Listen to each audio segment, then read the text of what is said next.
네. 여러분 안녕하십니까. 네, 전방송에 이어서 바로 잠깐 휴식 타임을 갖고 말씀을 드리겠습니다. 네. 자, 뭐 혹시 시청자분들 중에 저희가 뭐 대본을 가지고 이 방송을 하는 게 아니냐는데 저희 무대본입니다. 아무 생각이 없습니다. 아무 생각이 주제만 정하고요. 그냥 얘기를 하는데 그래서 딴 데로 셀 때도 굉장히 많을 거예요. 좀 방송이 매끄럽지 못한 부분 좀 양해를 해주시고요. 중구난방식으로 대화가 될 수도 있고 그냥 친구들끼리 카페에 모여서 이런저런 얘기하는 분위기 정도라고 생각을 해주시면 감사할 것 같습니다. 뭐 지금 방송이 초반이라서 저희가 이제 굉장히 좀 그 말 어투나 이런 데 좀 조심스럽게 하는데 뭐 나중에는 좀 재밌게 저희가 평상시 하는 대로 한번 해보도록 하겠습니다. 알겠습니다. 네, 전방송에 이어서 이제 그 국회의원이라든지 뭐 장관분들에 대해서 이야기를 했었는데 저 국회의원의 어떤 좀 새로운 피, 젊은 피의 수혈 또는 또 기회를 갖지 못한 분들의 어떤 기회 이런 게 좀 필요하다고 생각을 하는데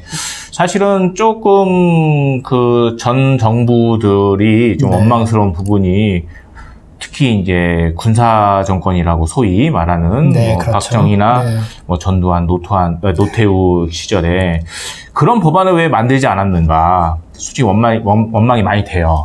예를 들면 국회의원들은 뭐 3선이나 뭐 최소한 4선 정도 이상을 하지 못하게끔 사실은 만들었어야 다른 어떤 정치를 하고자 하는 뭐 새로운 피가 수혈이 됐을 텐데 뭐 국회의원 뭐 하면은 물론 이제 잘하는 사람이 계속 하는 거는 맞지만 뭐 대다수의 국민분들은 그렇게 생각을 많이 안 하잖아요. 뭐 국회의원이라고도 많이 표현을 하고 속된 말로 뭐 그분들에 대한 어떤 신망이 뭐 땅에 떨어진 지가 오래고 또 매번 선거 때 갇힌 얼굴 나와가지고 또 하고 물론 국민들이 말씀드리지만 이제 선출을 해서 선출직이긴 하지만 제한을 좀 둬야 좀 물갈이도 되고 소위 말하는 좀 그런 게 좀 있을 것 같은데 어떻게 생각하세요?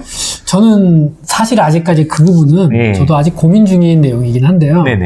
어느 정도는 합당한 얘기라고 생각을 합니다. 왜냐하면 이게 선거라는 게 결국 지금 우리 대한민국 선거판, 뭐 다른 선거판도 마찬가지일 텐데요. 이게 돈 놓고 돈 먹기거든요. 그렇죠. 그러니까 기존에 국회의원을 계속 했던 양반들은 자기들이 가지고 있는 카르텔들이 있다 보니까 조직을 선거에서 많이 유리하거든요. 그리고 공천 과정도 아무래도 본인들의 세력이나 어떤 본인들이 막말로 얼굴 한번 더 판 사람들이잖아요. 그렇죠. 그렇게 되다 보니까 이게 3선, 4선 계속 이어지고요.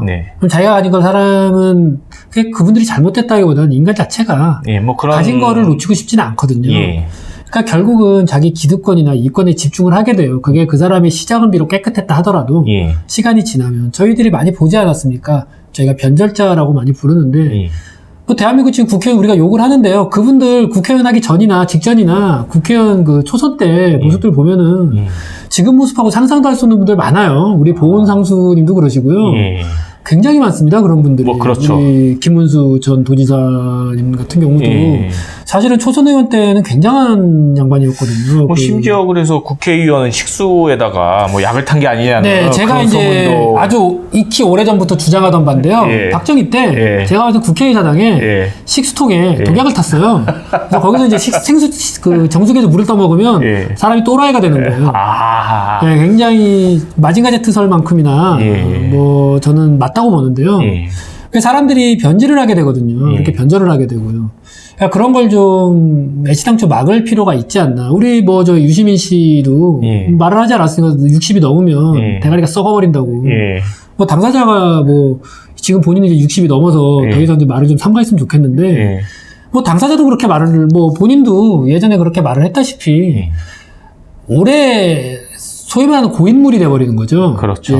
고인물은 썩게 되고요. 그렇죠. 그래서 좀 저는 강제적으로라도 좀 30, 40대 분들 중에서 좀 아직 열정이 있고 세상에 때가 덜 묻은 분들이 그래도 좀 비례대표가 아니라 선출직에 좀 저희들도 새로운 인물이 나와줘야 투표를 하지. 지금은 솔직하게 그 사람이 누구냐를 보고 투표하는 경우는 없어요. 그냥 내가 지지하는 당이 1번이니 1번을 찍는 거고 내가 지지하는 당이 2번이니까 2번을 찍는 거예요. 근데 적어도 내가 비록 1번 당을 지지하지만 2번에 나온 후보의 살아온 삶과 이 사람이 말하는 정책이 내 지역구에 내 삶에 도움이 되겠다라고 하면 투표할 수 있어야 되거든요. 근데 지금 그런 분위기가 아니에요. 왜냐하면 다 똑같아요. 뭐 그렇게 생각을 해보니까 갑자기 드는 생각인데 뭐 국회의원분들의 뭐 비례대표제 이렇게 뭐 인원수를 물론 투표율에 의해서 하지만 그렇죠. 뭐 공천이라든지 이제 정당 소속으로 내보내는 후보자의 경우에는 좀 뭐 연령 같은 경우 지금 뭐 성비 같은 경우에는 철저하게 아주 철저하게 하고 있는데 뭐 연령을 뭐 의무적으로 뭐 30대나 40대로 몇 프로 정도를 후보를 내세워야 된다. 저는 좀 필요하다고 봐요. 뭐 그런 식으로 해서 문제는 그걸 할 사람들이 다 60대가 넘은 할배들이라서요. 그 양반들이 뭐 자기가 가진 거 내놓겠어요. 그러니까요. 이게 국회의원 자체가 법을 입법기관에 소속이 됐는데 이번에 뭐 결국 자기들 세비 다 올렸잖아요. 결국은 만장일치로. 만장일치는 아니죠. 정의당에서는 조금 부정적인 의견을 내비쳤으니까요. 보면은 뭐 생선가게 고양이가 있는데 자꾸 자기 생선 자기가 알아서 관리하겠다는데 국민들이 어떻게 할 수 있는 게 없거든요. 사실은 그런 거는 뭐 대통령 선거라든지 아니면 국회의원 선거 때 전체적으로 한번 투표를 해서 물어봐야 되지 않나. 뭐 제도의 변화 같은 경우에는 국회의원에 관련된 부분에 대해서는 뭐 이번에도 뭐 패스트트랙 관련해 가지고 뭐 국회의원 수가 어느 정당에는 불리하고 어떤 정당에는 또 유리하고 이렇게 돌아가는데 사실은 그런 것들은 그들이 결정할 것이 아니고 국민들이 결정해야 되지 않나. 다시 한번 결정을 해야 돼요. 저희는 지역구 의원에 대한 투표를 한 거지 사실은 국가 시스템에 대한 투표를 한 적은 없거든요. 뭐 민주주의라는 제도를 표방할 거라면 중요한 정책 같은 경우는 저는 국민 총투표를 가끔씩은 할 필요도 저는 있다고 봅니다. 예를 들어서 뭐 영국의 브렉시트 같은 경우처럼 저희는 충분히 저희도 그 정도는 할 수 있지 않나. 왜냐하면 인구가 적거든요. 국토가 좁고 인구가 적기 때문에 국민 총투표에 대해서 그렇게 거부감이 없는 나라예요. 사실은 뭐 언어도 통일되어 있고요. 뭐 쉰다고 좋아하는 사람들도 많고. 저는 뭐 막상 안 쉰다 하더라도 정말로 그런 중요한 안건에 대해서는 저는 국민 총투표를 좀 해줄 필요가 있습니다. 자꾸 대의민주주의라는 거를 표방하면서 뭐 자기를 뽑아준 국민의 뜻이다라고 하면서 자기가 마치 국민을 대표하는 것처럼 얘기들을 하는데요. 투표는 했는데 우리가 그런 세세한 꽝꽝꽝 하나마다 그 사람에게 찬성한 건 아니거든요. 그렇죠. 뭐 국회의원 개개인의 생각들이 다 다르고 생각을 제가 들여다볼 수는 없기 때문에 그런 모든 거를 다 찬성한 건 아닌데 그것들을 굉장히 말장난하면서 이용을 하거든요. 내가 우리 지역구에서 2만 원 표를 얻어서 내가 당선됐으니 내가 하는 모든 행동은 나를 지지하는 사람들의 의견이다라고 얘기하는데 그게 무슨 헛소리입니까? 사실은 그 국회의원이 뭐 연속으로 아까 뭐 이제 뭐 3선 이렇게 얘기했는데 최소한 뭐 연속으로 뭐 몇 번 이상 국회의원을 못하게 한다든지 뭐 그런 부분은 저는 필요하다고 생각을 해요. 저도 동의를 하는 부분입니다. 또 그런 부분은 어차피 국회의원들이 자기들이 투표로 결정할 것이 아니고 국회에서 뭐 국민들의 생각을 한번 물어봐서 뭐 기존의 제도가 좋다는 국민들도 많으면 그냥 쭉 가는 거고 뭐 저희처럼 조금 다른 생각을 갖고 있는 국민들이 있으면 좀 해야 되는데 적어도 그 부분만큼은 한번 국민들의 의견을 좀 물어볼 필요가 있지 않나. 뭐 언제까지나 뭐 이 제도로 계속 가서 뭐 구인물은 늘 썩기 마련이고 그 썩은 물은 국민들이 마시기 마련인데 이런 부분은 조금 제도적으로 한번 여러분들이 공론화를 시켜서 좀 서로 이제 의견 교환이 좀 필요하지 않나. 근데 뭐 저희 방송을 몇 분 듣질 않아가지고 참 이게 좀 문제네요. 저는 이제 제 생각을 좀 말씀드리면요. 저는 현대국가는 기본적으로 서비스 제공의 하나의 회사라고 생각을 하거든요. 그러니까 뭐 지금 국적도 바꿀 수 있고요. 그러니까 지금 인종 중심의 국가가 아니라 뭐 소위 말하는 소속이 어디에 되어 있냐, 그리고 나는 정당한 세금을 내고 있으니 나는 그 세금에 대한 서비스를 받아야겠다 라는 게 저는 현대 국가의 정의라고 보거든요. 그래서 국가가 그 해당 서비스를 제대로 제공해주지 못하면 국민들도 실제로 세금을 낼 필요가 없어요. 내가 제한은 지불했는데 정당한 서비스를 못 받고 있잖아요. 그렇죠. 뭐 대다수가 맞습니다. 못 받고 있죠. 그런 것처럼 지금 그 행정직이나 선출직이 뒤섞이는 것도 이건 국가에서 서비스를 포기하는 거예요. 그렇죠. 왜냐하면 행정직만큼은 우리는 행정에 대한, 실제로는 국회의원에 대한 것보다는 저희는 국가 행정에 대한 서비스 제한을 지불을 하는 건데 지금 그 행정을 맡아야 될 사람들을 근본도 없는 애들을 안 치는 거거든요. 제가 봤을 때는.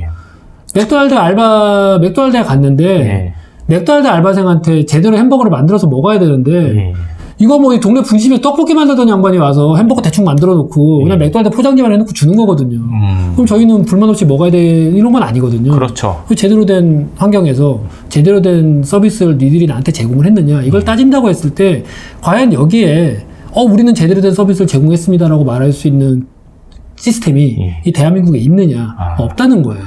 사실은 그래서 그런 뭐 국회의원분들의 어떤 계속된 연임 가능성이라든지 그렇죠. 서비스 마인드가 떨어지는 거예요. 이게 단골 장사하는 거거든요. 저기 단골 많은 저기 오래된 노포 가면 사장님도 굉장히 불친절하잖아요. 왔어 뭐 이런단 말이에요. 욕쟁이 할머니 집에 간 게 아니에요. 저희가 카드도 안 받는. 저희는 서비스를 받고 싶어하는 사람이에요. 저희가 단골집이라고 믿고 가는 게 아니라 서비스를 받고 싶어서 세금을 강제로 뺏기는 사람들인데 그에 합당하는 서비스를 지금 국회든 행정부든 제공하고 있지 않고 있고요. 제가 봤을 때는 제공할 의지도 없어요. 그래서 저희가 이번 방송에서 말씀드리고 싶은 거는 사실은 그렇습니다. 일단 아까 일부에서 말씀드렸듯이 국회의원 분들이 뭐 장관직이나 이런 걸 겸임하는 거는 좀 서비스를 제공받는 입장에서 굉장히 좀 불만이죠. 불만이고 또 장관도 어떤 전문성을 가진 사람이 아닌 사람들이 많이 그렇죠. 뭐 누구랑 친하다는 이유로 골목 식당 한번 보세요. 근본도 없는 사람들이 장사를 시작하고 있어요. 거기서 저희가 돈을 내고 먹었다고 생각해 보십시오. 위생 상태도 엉망인데 모르니까 먹는 거거든요. 그런 부분도 있기 때문에 차라리 공무원들 분들 중에 맞습니다. 유능한 인사들을 뭐 장관으로 승진을 시키는 게 그게 공직 사회에서 얼마나 큰 반향을 불러일으키겠습니까? 그러니까요. 자기들이 일을 제대로 하고 뭔가를 했을 때 차관 장관이 될 수 있다라는. 그러니까 저는 9급에서 출발한 사람도 올라갈 수 있어야 된다고 봐요. 조직이 좀 더 느슨해질 필요는 좀 플렉시블해질 필요는 있거든요. 공직 사회도. 근데 뭐 무조건 행정고시를 패스한 사람이 좋은 높은 자리를 차지할 건 아니고요. 근데 그런 부분이 좀 결여되어 있지 않나 대한민국 사회가. 결국은 낙하산이 오는 자리, 장관 자리는. 최소한 뭐 공무원분들한테는 그런 기회를 주는 게 저는 맞다고 보죠. 합당하다고 생각을 한 하고. 분야에서 오랫동안 일을 해왔고 뭐 그런 시도가 없었던 건 아닌데요. 늘 어떤 정치적 공격을 좀 당하게 되고 편이 없으니까. 그리고 뭐 이번에 통계청장 같은 경우도 교체되지 않았습니까? 그렇죠. 통계청장이 바뀌고 대한민국 경제지표가 굉장히 좋아졌어요. 통계적으로. 이런 미스테리한 일들이 벌어지는 게 이게 민주주의 국가에서요. 말이 안 되잖아요. 갑자기 대한민국 경제가 좋아졌다니까요. 이게 통계지표를 잘 살펴보면요.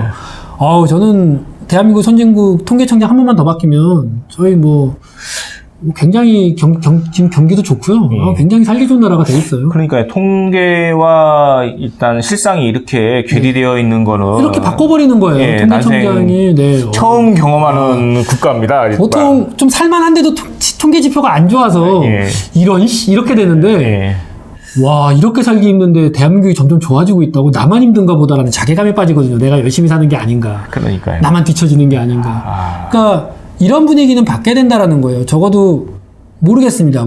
솔직하게 이런 말씀 드리기 좀 그런데요. 이런 행태를 내가 마음에 안 들어? 통계청장 씨 내가 자꾸 괜찮다고 말해야 되는데 얘가 자꾸 안 좋게 발표하네? 바꿔야겠다? 요런 마인드는 전두환 정도 마인드면 전 납득할 수 있어. 그 사람이면 그래 너니까. 근데 적폐청산이니 나라다운 나라니 사람이 먼저다니 그런 소리를 하신 양반이 그런 식으로 정치를 해버리니까 굉장히 역겨운 거죠, 오히려.